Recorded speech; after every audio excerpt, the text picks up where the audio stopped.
আল্লাহ সুবহানাহু ওয়া তাআলা মুমিনদের কিছু গুণাবলী সম্পর্কে আলোকপাত করেছেন।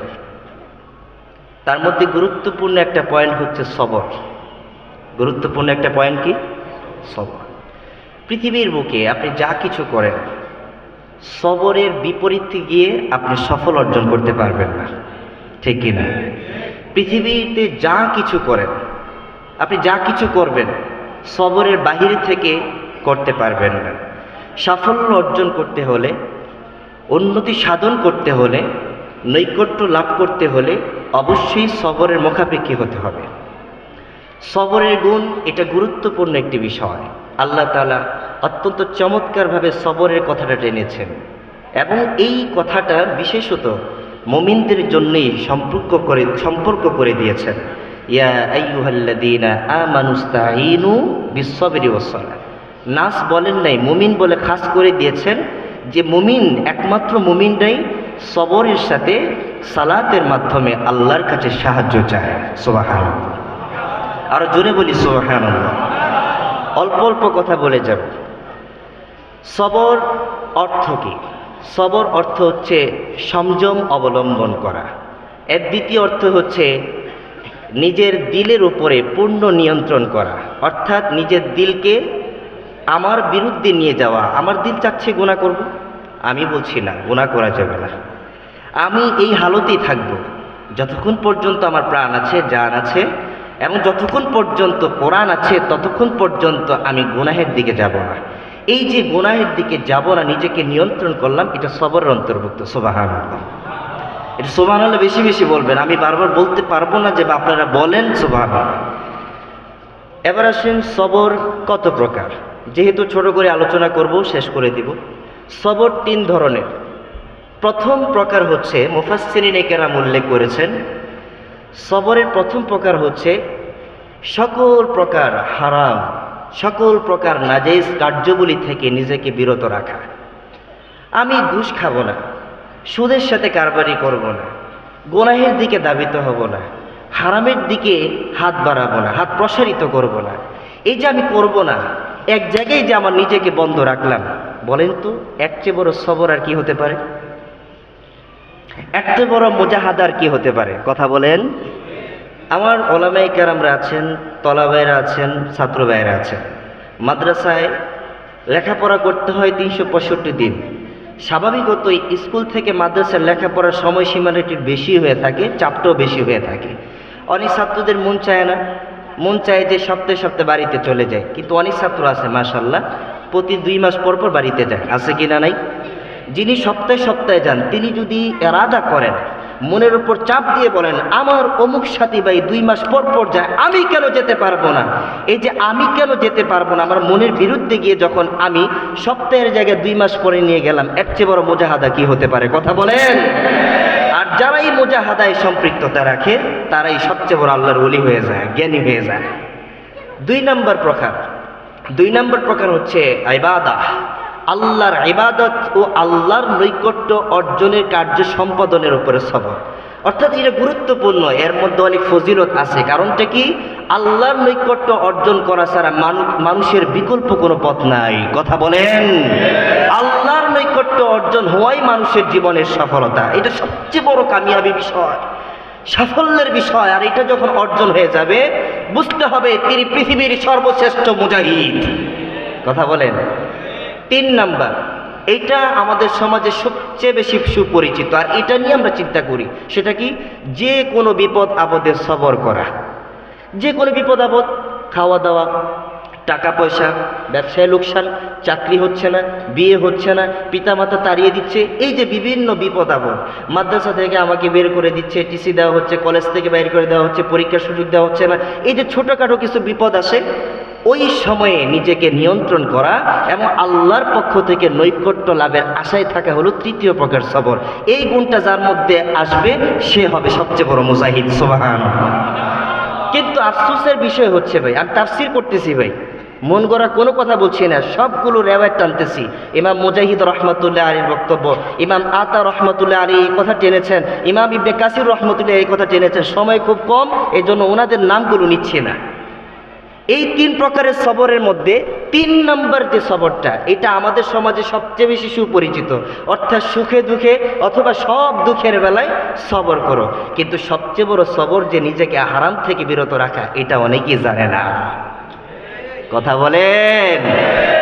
নাম্বার 2, সবরের সবচেয়ে বড় গুণ যে, সবচেয়ে বড় প্রকার যে এটা, নিজেকে আল্লাহর ইবাদতে নিবদ্ধ রাখা এবং সব সময় আল্লাহর নৈকট্য লাভের জন্য নিজেকে আল্লাহর দিকে মুখী হওয়া, আল্লাহর দিকে করে দেওয়া। এই গুণটা সকলের মধ্যে নাই। শুধু আছে কি, ব্যথা পেয়েছি, কষ্ট পেয়েছি, তুমি আমাকে দুঃখ দিছো, টাকা দাও না, আজকে কলেজ থেকে বের করে দিছে, কূপে আমি পড়ে গেছি, অমুক জায়গায় আমি বিপদে পড়েছি, তমুক জায়গায় বিপদে পড়েছি, তখন আমাকে বড়জন সান্ত্বনা দিল, ভাই ধৈর্য ধারণ করেন। ভাই এটা তো স্বাভাবিক বিষয়, এটা সকলে মুমিনের বৈশিষ্ট্য। কিন্তু আসল বৈশিষ্ট্য কি? আসল বৈশিষ্ট্য হচ্ছে নিজেকে আল্লাহর জন্য সুপর্দ করে দেওয়া। এবার যে মুমিন নিজেকে আল্লাহর জন্য সুপর্দ করে দেয়, পৃথিবীর কোনো হারাম কাজ কি তাকে স্পর্শ করতে পারবে? পৃথিবীর কোনো নাজেজ কাজ কি তাকে স্পর্শ করতে পারবে? পৃথিবীর কোনো গর্হিত নিন্দনীয় অশ্লীল ফাহিশা কাজ কি তাকে স্পর্শ করতে পারবে? যখন সে নিজেকে আল্লাহমুখী করে ফেললো, আল্লাহর দিকে নিয়ে গেল, আল্লাহ বলছেন আমি তাকে সারা পৃথিবীর সকল গুনাহ থেকে হেফাজত করব। এটা আল্লাহর বক্তব্য। আল্লাহ বলছেন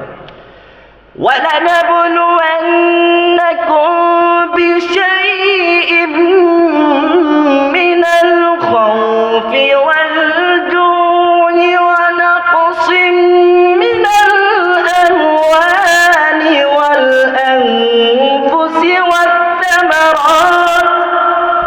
আল্লাহ বলছেন, তর্জমা শুধু টানছি, ওয়ানালাবলুয়ান্নাকুম, পৃথিবীর মানুষ ভাবে আল্লাহ আমাকে জুলুম, আল্লাহ আমাকে বিপদ দেয়, আল্লাহ আমাকে সন্তান দেয় না, আল্লাহ আমাকে ক্ষুধার মধ্যে রেখেছে, আল্লাহ আমার সম্পদ হ্রাস করে ফেলেছে, আল্লাহ বুঝি আমার সাথে জুলুম করেছে। নাউজুবিল্লাহ। এই কথা কখনো চিন্তা করা যাবে? আল্লাহ তো আগেই বলে দিয়েছেন, ওয়ালানাবলুয়ান্নাকুম বিশাইইম মিনাল খাউফ।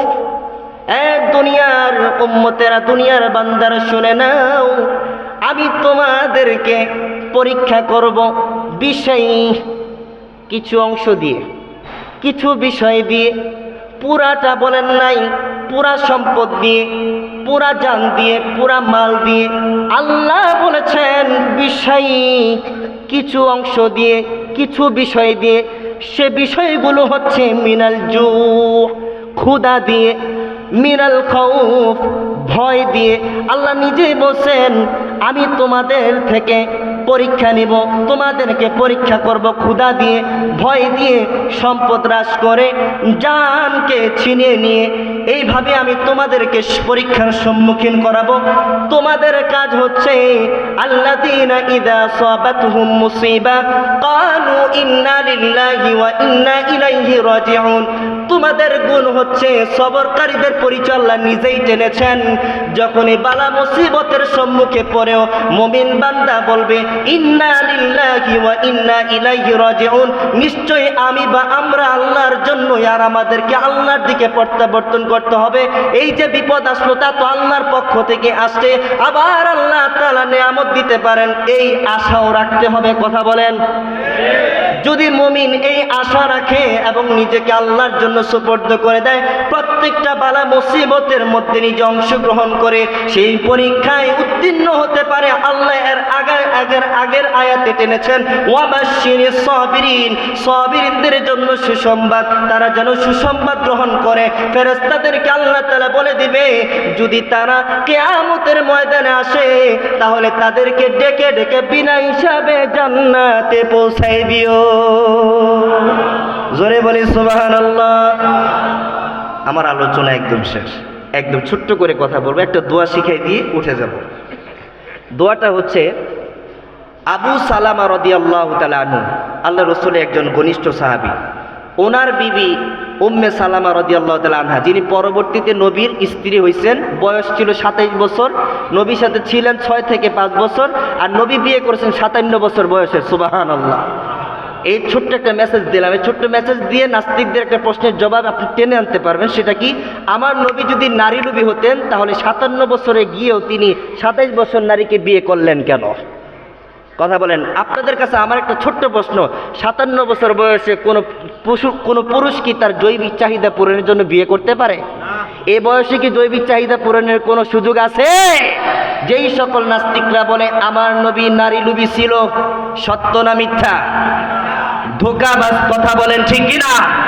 যারা আমার নবীকে নিয়ে এ ধরনের কটূক্তি করবেন, নবী নারী লুবী ছিলেন, যারা সাহাবীদেরকে নিয়ে কটূক্তি করবে, বিশেষ করে মুআবিয়া রাদিয়াল্লাহু তাআলা আনহুকে নিয়ে কটূক্তি করবে, যারা ইমাম আবু হানিফাকে নিয়ে কটূক্তি করবে, বুঝতে হবে এরা ইসলামের প্রকৃত বন্ধু নয়, শত্রু। কথা বলেন, ঠিক কিনা? তো যে দোয়াটা শিখিয়ে দিব সে দোয়াটা হচ্ছে, আবু সালামা রাদিয়াল্লাহু তাআলা আনহু তিনি নবীজির দরবারে যেতেন, তো নবী করিম সাল্লাল্লাহু আলাইহি ওয়াসাল্লাম ওনাকে একটা দোয়া শিক্ষা দিলেন, আবু সালামা তোমরা যখন বিপদ আপদের সম্মুখীন হবে, অনেক সাহাবীরাই ছিলেন সে মজমাতে, তো আবু সালামা যখন এই সবক পেলেন খুব আনন্দের সাথে সবক গ্রহণ করে বিবির কাছে এসে বললেন, বিবি আজকে আল্লাহ রসুল আমাকে এই সবকটা দিয়েছে, আমি খুব আনন্দিত হয়েছি। সুবহানাল্লাহ। সবকটা কি? যদি কোনো বান্দা, যদি কোনো ব্যক্তি বিপদের সম্মুখীন হয়, সেজন্য ইস্তিরজা পড়ে, সেটা কি ইন্না লিল্লাহি ওয়া ইন্না ইলাইহি রাজিউন পড়ে, এবং সাথে সাথে এর সাথে একটা অ্যাড করে দিবেন দোয়া, আল্লাহুম্মা, বলেন আমার সাথে, আজিরনি ফি মুসিবাতি, আল্লাহুম্মা, মুখস্থ করেন, আল্লাহুম্মা আজিরনি ফি মুসিবাতি ওয়াখলুফ লি খায়রাম মিনহা। অর্থ, হে আল্লাহ আমাকে যে বিপদ দিলা, এই বিপদের বিনিময়ে তুমি দান করো। সুবহানাল্লাহ। এই বিপদের প্রতিদান তুমি আমার দিও। ওয়াখলুফ লি খায়রাম মিনহা, যে বিপদ দিয়ে আমার থেকে ছিনাই নিছো যে বস্তুটা, তার চেয়ে উত্তম বস্তু তুমি আমার দান করো। আবু সালামা দুনিয়া থেকে চলে যাওয়ার পর উম্মে সালামাকে আল্লাহ রসুল বিয়ে করলেন। বলেন উম্মে সালামে আমল করে লোকসানি হয়েছে নাকি লাভবান হয়েছে? আবু সালামার চেয়ে উত্তম স্বামী আল্লাহ মিলাই দিয়েছেন। তাহলে আজকে থেকে আমরা এই আমলটা সব সময় করব। বিপদ কিছুই না যদি মনে করি এটা আল্লাহর পক্ষ থেকে আসছে। কথা বলেন। তাহলে আবার একটু দোয়াটা পড়ি, আল্লাহুম্মা আজিরনি ফি মুসিবাতি ওয়াখলুফ লি খায়রাম মিনহা। আল্লাহ তাআলা আমাদের সকলকে এই ছোট্ট একটা আমলের উপরে সব সময় অবস্থান নেওয়ার তৌফিক দান করুক, আমলে আনার তৌফিক দান করুক। ওয়া মা তাওফীকি ইল্লা বিল্লাহ। আসসালামু আলাইকুম ওয়া রাহমাতুল্লাহ।